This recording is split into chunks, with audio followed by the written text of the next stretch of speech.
नमस्कार दोस्तों, मैं नीरज स्वागत करता हूं आपका डीएनडी क्लासेस में। और इस वीडियो में अपन क्वेश्चन नंबर 7 कवर करने वाले हैं। अपनी टीएस गिरेवाल बुक चल रही है, चैप्टर नंबर 18 चल रहा है, जो कि चैप्टर है आपका फाइनेंशियल या final statement of sole proprietor.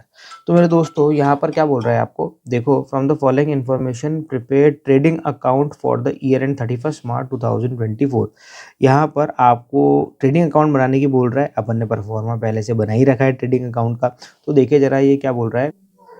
तो देखो यहाँ पर ना थोड़ा सा एक अलग सा पॉइंट दिया हुआ है। अपन को क्या दे रखा है यहाँ पर मेरे दोस्तों, सिर्फ परचेज नहीं दे रखी, यहाँ पर एडजस्टेड परचेज दे रखी है।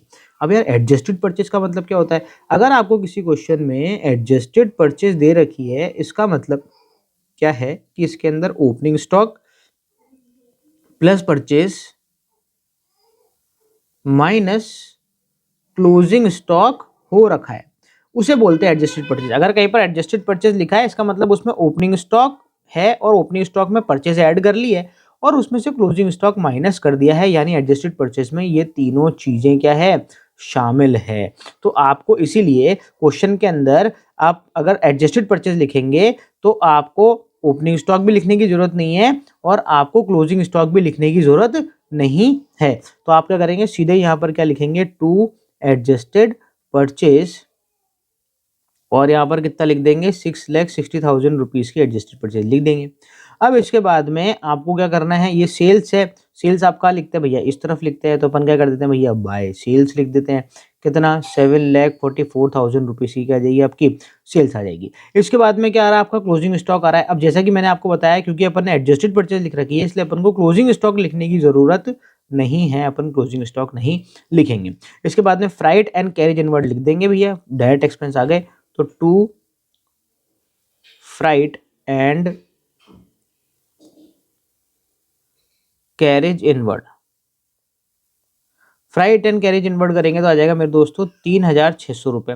इसके बाद में आ रहा है मेरे दोस्तों वेजेस, तो वेजेस भी लिख दो यहाँ पर। वेजेस भी कौन सा एक्सपेंस है, डायरेक्ट एक्सपेंस। जैसा कि आपको पता है कि ट्रेडिंग के अंदर सिर्फ और सिर्फ कौन से एक्सपेंसेस आते हैं, डायरेक्ट एक्सपेंसेस यहाँ पर आते हैं। तो यहाँ पर आ जाएगा टू वेजेस 6,000 रुपए आ गया। चलो इसके बाद से फिर से लिखा हुआ है भैया फ्राइट एंड कैरेज आउटवर्ड 2,000 रुपए। अब आप बोलोगे यार दो बार फ्राइट एंड कैरेज इनवर्ड। मेरे दोस्तों यहाँ पर ध्यान देना, यहाँ पर लिखा है इनवर्ड और यहाँ पर क्या लिखा है, आउटवर्ड लिखा है। ये इनवर्ड और आउटवर्ड से ये एक्सपेंस पूरी तरीके से बदल गया।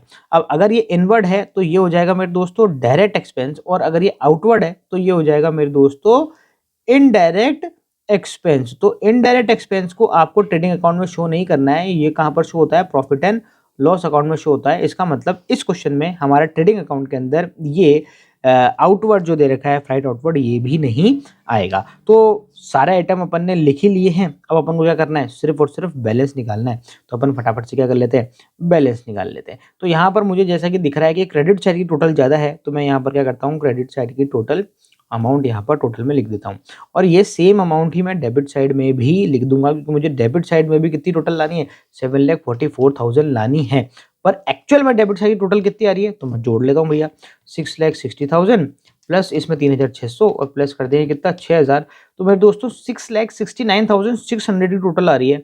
अब मुझे क्या करना है, 7,44,000 लाना है। तो मैं क्या करता हूँ, इसमें से माइनस करता हूँ, 7,44,000 में से माइनस कर दूंगा तो 74,400 रुपीज अगर मैं यहाँ पर और लिख देता हूँ तो इधर की टोटल भी क्या आ जाएगी, 7,44,000 आ जाएगी। और यहाँ पर ये जो मैंने लिखा है, ये मेरा बैलेंस निकला है। इसके आगे क्या लिख देंगे, टू ग्रॉस प्रॉफिट, और यहाँ पर क्या लिख देंगे भैया, बैलेंसिंग फिगर। तो इसी के साथ में आपका ये क्वेश्चन भी खत्म होता है। मिलते हैं आपसे अगले वीडियो में एक और नए क्वेश्चन के साथ में। जब तक के लिए मस्त रहें, स्वस्थ रहें, खाते पीते रहें। जय हिंद।